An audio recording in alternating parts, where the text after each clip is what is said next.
American Sports Entertainment. And as I said, I wanted to go into the college games because there's one tonight.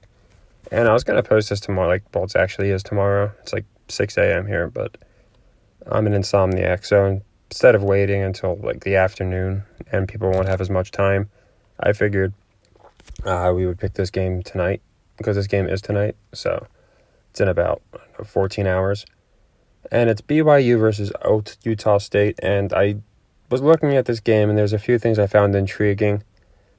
And I listened to the different talking heads, and of course they're just going off of how the teams have looked and the records because, they're going to make you believe it's real. So based off of what the narratives are, I do like Utah State to cover in this game.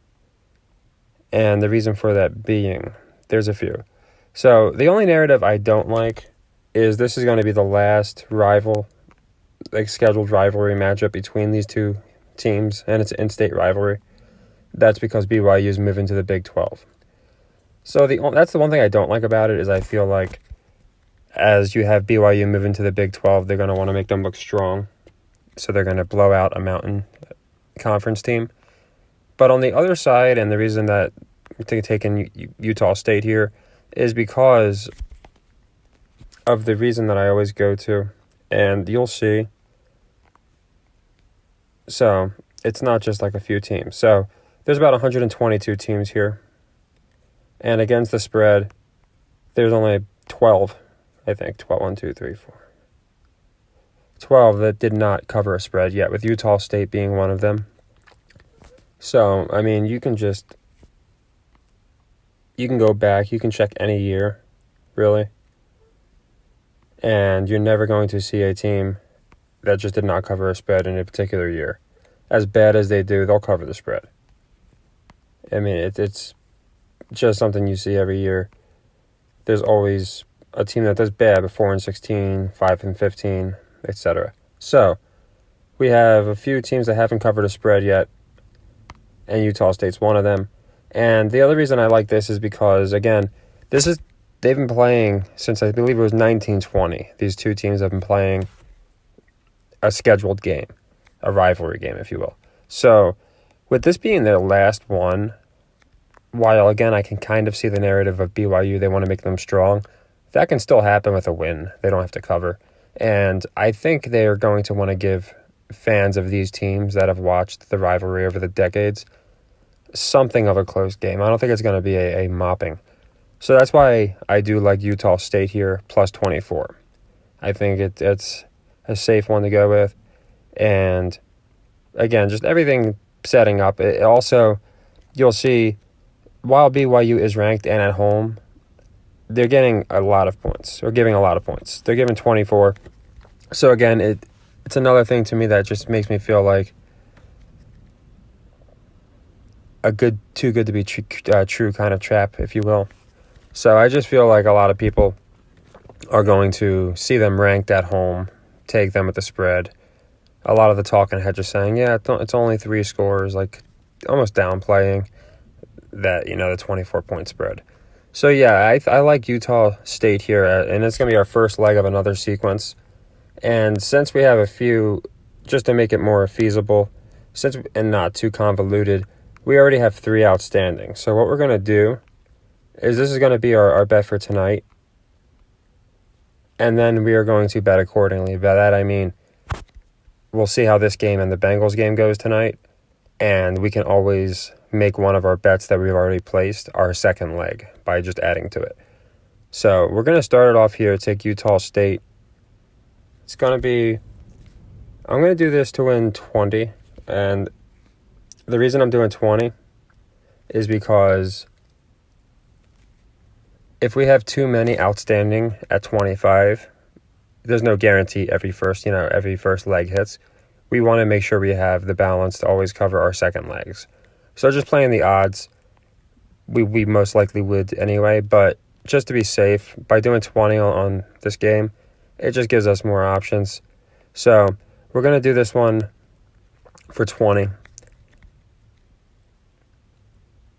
And what this is going to do is you'll see as we start closing out these sequences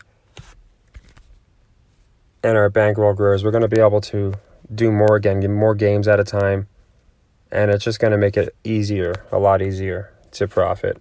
The beginning is the hardest part, so we're actually through the hardest part, believe it or not, because you're starting with a limited bankroll. I threw on essentially the bare minimum for this sequence. I threw on like 180. We started with 185 and basically 3 legs. And now we're able to do multiple games and go multiple legs into the games. So this is what we have outstanding. It might take a second to load. And I did in the video with I believe it's the one with the Texans in the thumbnail, as well as the one with the Saints in the thumbnail. I do go into these. You can see the picks I made and why I made these picks, the NFL ones. But you're going to see we have 4 outstanding wagers, all 4. 3 are going to be to win 25 and 1's going to be to win 20. And again, we got 2 of them tonight, so that works out. So just taking a second to load. I'm in Florida, so I'm guessing it might be something related to that. Still got some wins going on. But yeah, we're going to have 4 outstanding wagers here. And that will give us more leisure on Saturday and Sunday. So this is the first one we did. We did Texans plus 5. That's our first leg. That's going to be, again, Sunday.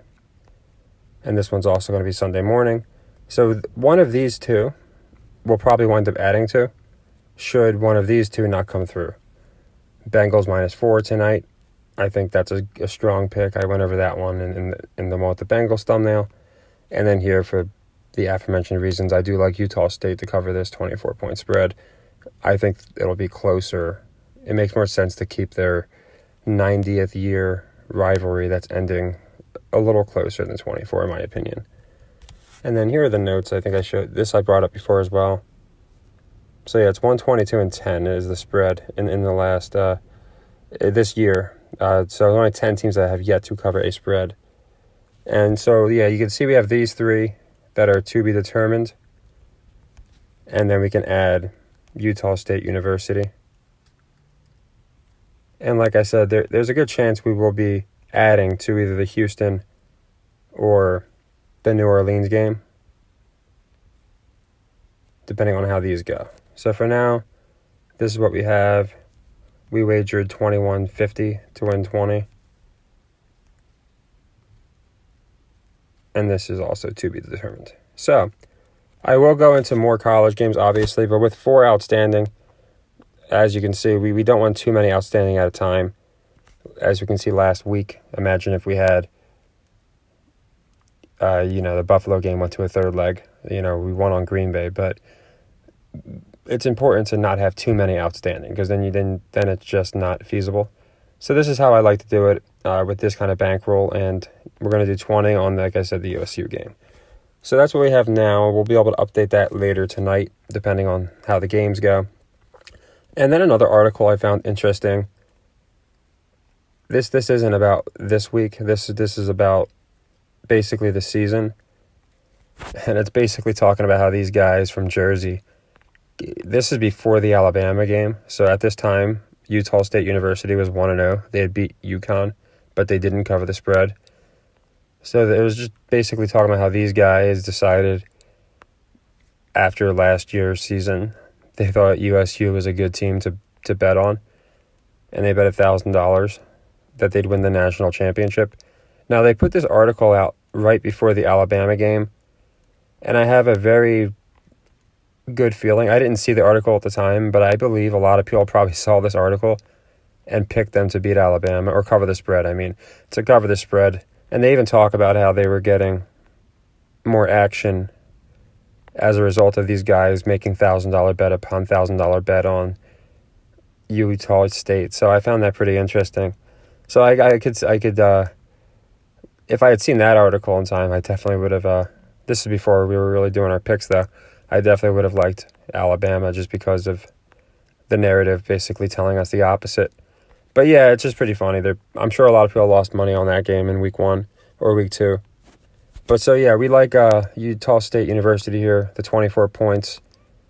They actually have a at least the narrative is they have a good team. Like Bonner is a 5-year senior. He set a lot of records for them. They've been a great team. They haven't lost many of their players. So them starting off 1-3 just does not make sense. Outside of, again, people are probably picking them in close games or as upsets and just getting blown off the field. As you can see, they're 0-4 against the spread. But yeah, I think that changes tonight. So definitely I would pick this one for our fourth betting sequence. And as I said, based off how this in Cincinnati goes, we can always make an adjustment. But yeah, I just wanted to get this out there and my reasons that I like Utah State. It's the only college game on tonight, and then the only other game is the Bengals. So the two big games I wanted to get covered. And then I know a couple people wanted Florida State covered and a few other college games. I found Alabama very interesting, and that's more because of gematria. But I'll go into that Friday. Just for today, we're going to sit back, relax, and I think we're going to go 2-0, hit our first two legs pretty easily. I like the Bengals pick a little more than this one, but I still like them both a lot. So for everyone following and betting along, like as I always say, and happy earnings. And I do appreciate everything. And if there's a specific Saturday or Sunday game that I didn't cover that you want me to cover on Friday, just leave it in the comments. Take care.